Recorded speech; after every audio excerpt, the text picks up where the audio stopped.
On মানে উপরে, over মানে উপরে, অ্যাবাভ মানে উপরে, এতগুলো উপরে, ইন মানে মধ্যে, ইনটু মানেও মধ্যে। So hello aspirants, welcome to the channel find out more. আশা করি তোমরা সবাই ভালো আছো। আর এরকম অনেক কনসেপ্ট নিয়ে আমি আলোচনা করছি, প্রিপোজিশনের, অন, আপন, ইনটু, ইন। তো ভিডিওগুলো তোমরা সবাই দেখতে থাকো আর কমেন্ট করে অবশ্যই জানিও কেমন লাগছে ভিডিওগুলো, কতটা কি বুঝতে পারছো বা বুঝতে পারছো না। তাহলে আমি সেভাবে আরও তোমাদেরকে ম্যাটেরিয়াল দেবো, সেভাবে বোঝাবো। তো তোমরা দেখতে থাকো ভিডিওগুলো। আজকের ভিডিওতেও আমি এরকম কয়েকটা কনসেপ্ট নিয়ে এক্সাম্পলের মাধ্যমে তোমাদের সাথে আলোচনা করব। তাহলে আর তোমাদের আরেকটা কথা বলার ছিল যে আমি তো প্রিপোজিশন শুরু করেছি, এবার আমাদের আরও যারা এডুকেটার আছে তারা এই চ্যানেলেই ম্যাথ, ব্যাঙ্কিংয়ের বিভিন্ন টপিক, এসএসসির বিভিন্ন টপিক, আরও বিভিন্ন কারেন্ট অ্যাফেয়ার্স, সেগুলো নিয়ে আসতে চলেছে সবাই। তো আমাদের চ্যানেলটাকে অবশ্যই সাবস্ক্রাইব করো। পরবর্তী দিনে এখানে আরও অনেক কিছু তোমরা পাবে। প্রিপারেশনের, কম্পিটিটিভ এক্সামের প্রিপারেশনের অনেক কিছুই তোমরা এখানে পাবে। আর আমরা সবসময় চেষ্টা করবো যে টপিকগুলোকে সবাই সবসময় এড়িয়ে যায়, যেগুলো একটু কঠিন মনে হয় সবার কাছে, সেই টপিকগুলোকেই সবার কাছে তুলে ধরার আর সহজভাবে তুলে ধরার, যাতে সবাই বুঝতে পারে। তো অবশ্যই চ্যানেলটাকে সাবস্ক্রাইব করো, ভিডিওগুলো ভালো লাগলে লাইক করো, সবার মধ্যে শেয়ার করো। Thank you. চলো আজকে ক্লাসটা শুরু করা যাক। তো এগুলো ফার্স্টে আমি তোমাদেরকে হোমওয়ার্ক দিয়েছিলাম। ভিডিও শুরু করার আগে আমি এগুলো সলভ করে দিচ্ছি, কোনটার কি অ্যান্সার হবে। প্রথমটা ছিল my cousin will arrive dash Sunday. আমি আগের ভিডিওতে পড়িয়েছি যে ডেফিনিট ডে থাকলে সেখানে আমরা অন ইউজ করি। তো সানডে এখানে এটা একটা ডেফিনিট ডে, তো সেক্ষেত্রে আমরা এখানে অবশ্যই অন ইউজ করব। চলে আসি নেক্সটটাতে। He lives dash Delhi dash Connaught place. এবার এখানে দিল্লি একটা বড় জায়গা, আর দিল্লির মধ্যে কন্নট প্লেস, এটা একটা দিল্লির ফেমাস একটা ছোট জায়গা। তো দিল্লি বড়, দিল্লির আন্ডারে এটা একটা জায়গা। তো আমরা জানি সবসময় যে বড় জায়গার সময় সবসময় অলওয়েজ ইন ইউজ করতে হবে, আর ছোট জায়গার ক্ষেত্রে সেখানে আমরা অ্যাট ইউজ করব। তাহলে এখানে ইন আর অ্যাট বসবে। যেহেতু এখানে দিল্লি বড় জায়গা সেই জন্য আমরা এখানে ইন ইউজ করলাম, আর এখানে দিল্লির ভেতরে এটা একটা জায়গা সেই জন্য আমরা এখানে অ্যাট ইউজ করলাম। এবার চলে আসি 3 নাম্বারটাতে। Birds are sitting dash the branches of trees. Birds are sitting dash the branches. এবার ব্রাঞ্চেস অফ ট্রিজ মানে গাছের শাখা প্রশাখার উপরে বসে আছে। এবার কোনো কিছুর ওপরে বসে থাকা মানে সারফেসকে টাচ করে থাকা। তাহলে সারফেসকে টাচ করে যদি কোনো কিছু থাকে তাহলে সেখানে আমরা অন ইউজ করি। এটা আগের দিনের ভিডিওতেই আমরা শিখেছি। তাহলে এখানে অবশ্যই অন ইউজ হবে। তাহলে the birds are sitting on the branches of tree. তারপরে এটাতে চলে আসি 4 number. He lives dash a bungalow near the lake. এবার এখানে bungalow, he lives dash a big bungalow near the lake. Bungalow, এবার বাংলোর একটা নির্দিষ্ট বাউন্ডারি আছে, যেটা আমি আগের দিন বলেছিলাম। তো এই বাংলোর একটা নির্দিষ্ট বাউন্ডারি থাকলে সেখানে আমরা কি ইউজ করব? ইন ইউজ করব। He lives in a bungalow near the lake. ঠিক আছে। এবার 5 নাম্বারটা, এটা এরর কারেকশন ছিল। After the teacher entered into the class the students got up. তো এখানে এই সেন্টেন্সটাতে কি কোনো ভুল আছে? এখানে এখানে ইনটু, তাহলে এখানে তো ঠিকই মনে হচ্ছে টিচার ঢুকেছে, কিন্তু এখানে একটা ব্যাপার আছে। এখানে এন্টার্ড আর ইনটু দুটো একই মানে প্রকাশ করছে। এটাও একটা মোশন, আবার ইনটুও একটা মোশন, দুটোই মোশন। তো দুটো একই জিনিস তো আমরা ব্যবহার করতে পারি না সেন্টেন্সের মধ্যে। তো যেখানে সেন্টেন্সে যখনই এন্টার থাকবে সেখানে আর ইনটু ইউজ হবে না, সেখানে কোনো ইনটু ইউজ হবে না, কারণ এন্টারটাই বাইরে থেকে ভেতরের দিকে প্রবেশ করানোর ব্যাপারটা বোঝাচ্ছে। সেখানে আর আলাদা করে ইনটু ব্যবহার করার কোনো দরকার নেই। তো এই কোশ্চেনটা খুবই ইম্পর্টেন্ট ছিল, এটা মনে রাখতে হবে সবাইকে যে এন্টার থাকলে সেখানে আর ইনটু ইউজ হবে না, ইনটু প্রিপোজিশনটা ইউজ হবে না, এন্টারটাই সেই মানেটা প্রকাশ করছে। তো এখানে বিটা হবে অ্যান্সার। তো এগুলো ছিল তোমাদের হোমওয়ার্ক। এবার চলে আসি আজকের ক্লাসে, ক্লাস নাম্বার 3। তো ফার্স্ট যেটা আছে কনসেপ্ট আমরা শিখবো এক এক করে। ফার্স্ট যেটা আছে, the cat jumped dash the rat. এবার জাম্পড, এবার আমরা এখানে অনেকে ভাববে যে এখানে অন ইউজ করব না ইনটু ইউজ করব। অন আমরা কখন ইউজ করি? যখন কোনো কিছু সারফেসে টাচ করে থাকে। এবার এখানে জাম্প মানে একটা মোশন, ওপর থেকে নিচে বা নিচ থেকে ওপরে এরকম একটা কিছু বোঝাচ্ছে। তো এরকম যখন কোনো কিছু বোঝাবে, যদি এখানে যদি আগে থেকেই কোনো কিছু থাকে তবে সেটা তো আমরা তখন, এখানে এর তো কোনো মোশন নেই, এখানে তো আগে থেকেই আছে, কিন্তু এরকম একটা জিনিস এখানে পড়ছে আস্তে আস্তে ধীরে ধীরে এখানে আসছে, তাহলে সেক্ষেত্রে আমরা আপন ইউজ করি। তাহলে এখানে জাম্প, ক্যাটের ওপরে, ক্যাটটা একটা র্যাটের উপরে জাম্প করলো, তাহলে এখানে আপন হবে। যেহেতু জাম্প করেছে, একটা মোশন আছে, ওখানে পড়েছে, সেজন্য এখানে আপন হবে। তো চলে আসি এবার নেক্সট কনসেপ্টে। The train past dash the tunnel. এখানে একটা খুব ভালো বোঝার ব্যাপার আছে, তো আমি এখানে এরকম করে এঁকে নিচ্ছি।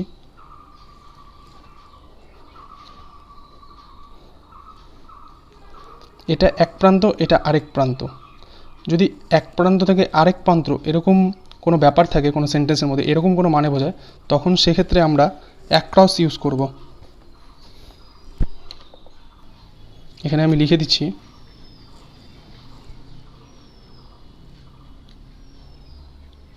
এক প্রান্ত থেকে আরেক প্রান্ত।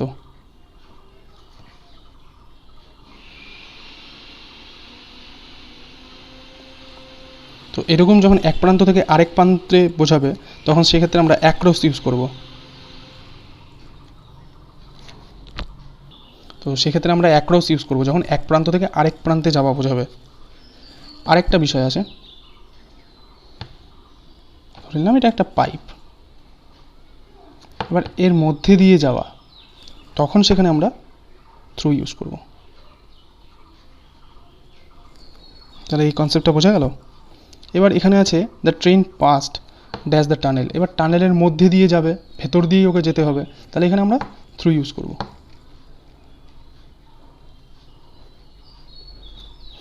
আর অ্যাক্রস আমরা কখন ইউজ করতাম, যেমন একটা এক্সাম্পল দিলে বুঝতে পারবে।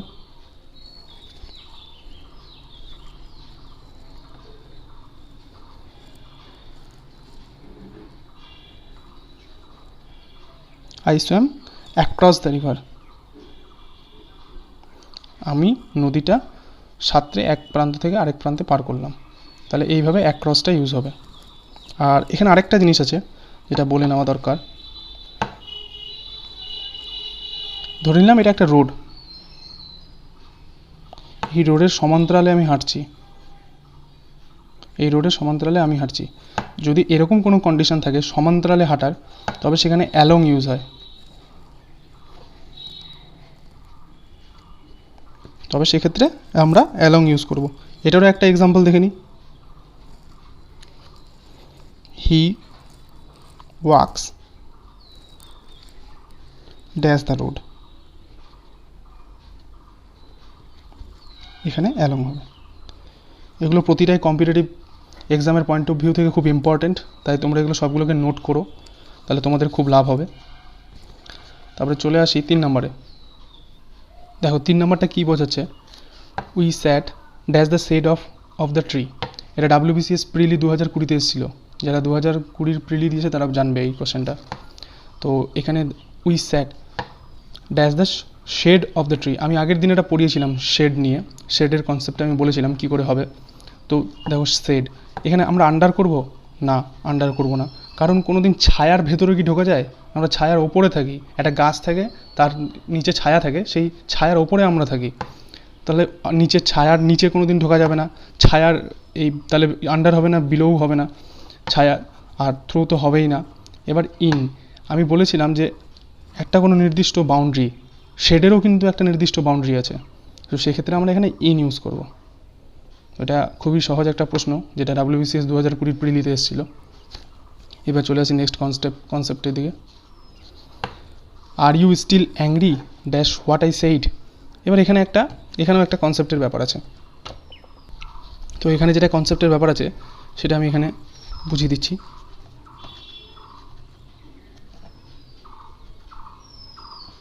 অ্যাংরি অর অ্যানয়েড,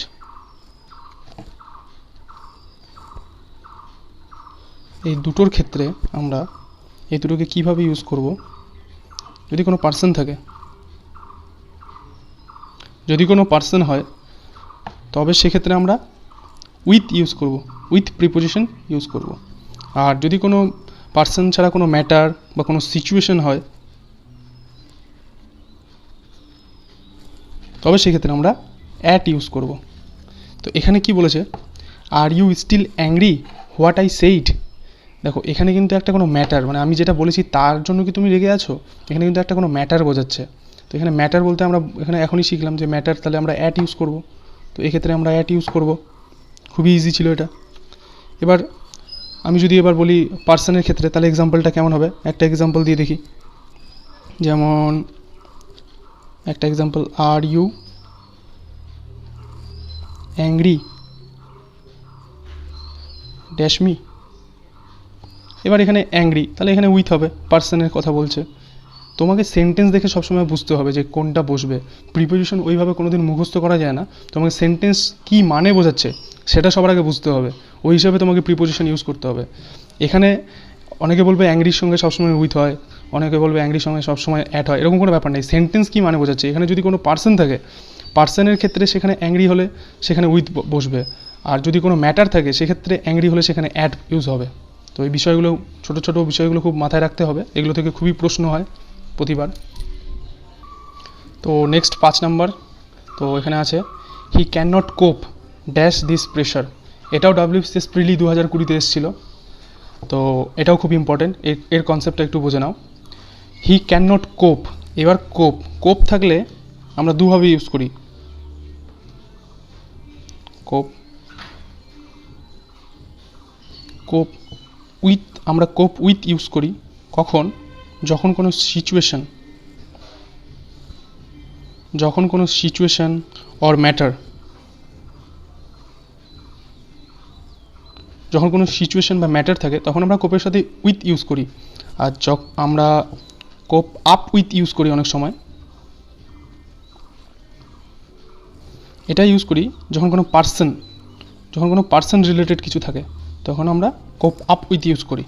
তো এখানে কি আছে, হি ক্যান নট কোপ ড্যাশ দিস প্রেশার। তো এখানে ক্যান নট কোপ ড্যাশ দিস প্রেশার, এখানে এটা প্রেশার কিন্তু একটা ম্যাটার, একটা সিচুয়েশান, এটা কিন্তু কোনো পার্সন না।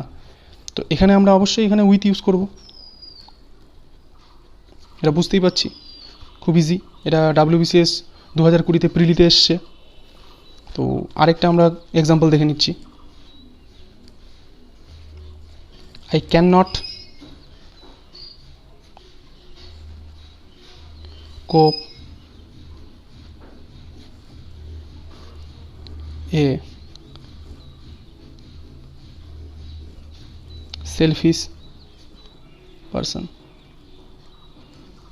তো এখানে কোপটা ইউজ হচ্ছে সেলফিশ পারসন, এটা কিন্তু কোনো ম্যাটার না, এটা কিন্তু একটা পার্সনের কথা বলছে। তাহলে এখানে আমরা অবশ্যই আপ উইথ ইউজ করব, খুবই ইজি। এই বিষয়গুলো কিন্তু তোমাদের সবাইকে নোট করতে হবে, নোট না করলে কিন্তু এগুলো সব ভুলে যাবে, কোনো লাভ হবে না। নোট করে করে প্র্যাকটিস করতে হবে, এগুলো থেকে কিন্তু প্রচুর প্রশ্ন আসছে। আমি কিন্তু প্রতিটাই কোনো না কোনো পরীক্ষায় এসছে এরকম কোশ্চেন ধরেই তোমাদেরকে পড়াচ্ছি। তারপরে নেক্সট চলে আসি, নেক্সট আছে উই লাফড ড্যাশ সুমিত। তো এখানে লাফড, তো এখানে কয়েকটা আমরা ফিক্সড প্রিপোজিশন এখানে একটু দেখে নিই। স্মাইল, তারপরে লাফ,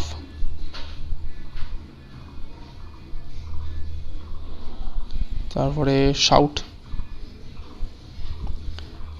ইয়েল, ক্রাই, বার্ক। তো এই শব্দগুলো যখন থাকবে, এই ওয়ার্ডগুলো যখন থাকবে, এটার সঙ্গে সবসময় একটা ফিক্সড প্রিপোজিশন বলে এটাকে, fixed preposition, FP, fixed preposition at use হয়, মানে সব সময় যখনই এই শব্দগুলো দেখবে তখন চোখ বন্ধ করে অ্যাট বসিয়ে দিতে হবে, ফিক্সড প্রিপোজিশন। তো এখানে কি আছে, উই লাফড, তাহলে এখানে অবশ্যই অ্যাট হবে, অ্যাট সুমিত। আরেকটা এক্সাম্পল দেখে নিই, আরেকটা এক্সাম্পল যেমন ডগস বার্ক ড্যাশ স্ট্রেঞ্জার্স। তাহলে এখানে বার্ক, এখানেও আমরা অ্যাট ইউজ করব, ওকে। আর এই ফিক্সড প্রিপোজিশনগুলো কিন্তু মনে রাখতে হবে, এটা কিন্তু আর অন্য কোনো উপায় নেই মনে রাখা ছাড়া, এগুলো তোমাকে মনে রাখতেই হবে। তো নেক্সট কনসেপ্টটা আমরা একটু বুঝে নেব। তো এখানে যেটা আছে যে স্টিল মেড ড্যাশ আয়রন, এখানে একটা বোঝার ব্যাপার আছে যে স্টিল তৈরি হয়েছে আয়রন থেকে। এবার থেকে থেকে অর্থে আমরা ফ্রম ইউজ করি। তো এখানে অনেক কিছু ব্যাপার বোঝার আছে যে ফ্রম ফ্রম আমরা এই ক্ষেত্রে কখন ইউজ করি, যখন কোনো কিছু তৈরি হয়ে তার অবস্থার পরিবর্তন হয়ে যায়। যেমন আয়রন, আয়রন থেকে যখন স্টিল তৈরি হচ্ছে তখন কিন্তু দুটোই কিন্তু আলাদা ধর্ম, এদের ভৌত ধর্ম কিন্তু অনেক আলাদা হয়ে গেল। তো এটা একদম পরিবর্তন হয়ে যাচ্ছে, কোনো কিছু থেকে তৈরি হয়ে একদম পাল্টানো।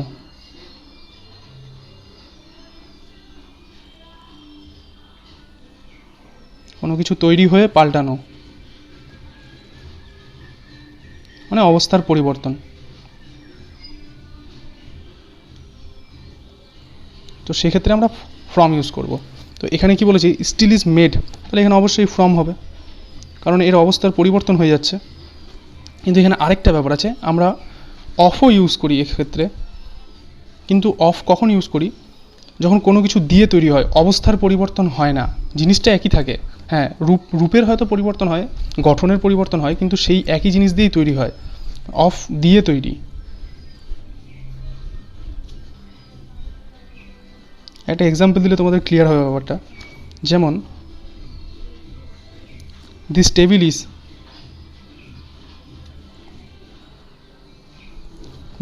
ইজ মেড ড্যাশ উড, তাহলে এখানে আমরা অফ ইউজ করব। কেন ইউজ করব, টেবিল তো কাঠ দিয়েই তৈরি হয়, উড। এবার উড এটাও কাঠ, টেবিলও কাঠ, হ্যাঁ, কিন্তু রূপটা আলাদা, এদের গঠনটা আলাদা, কিন্তু অবস্থাটা কি আলাদা, অবস্থাটা আলাদা না। অবস্থা যদি আলাদা হতো তাহলে আমরা এখানে ফ্রম ইউজ করতাম, কিন্তু অবস্থা যেহেতু আলাদা না সেজন্য আমরা এখানে অফ ইউজ করেছি। তো এই বিষয়গুলো মনে রাখতে হবে। আর একটা এক্সাম্পল দিলে তোমরা ভালো করে বুঝতে পারবে। যেমন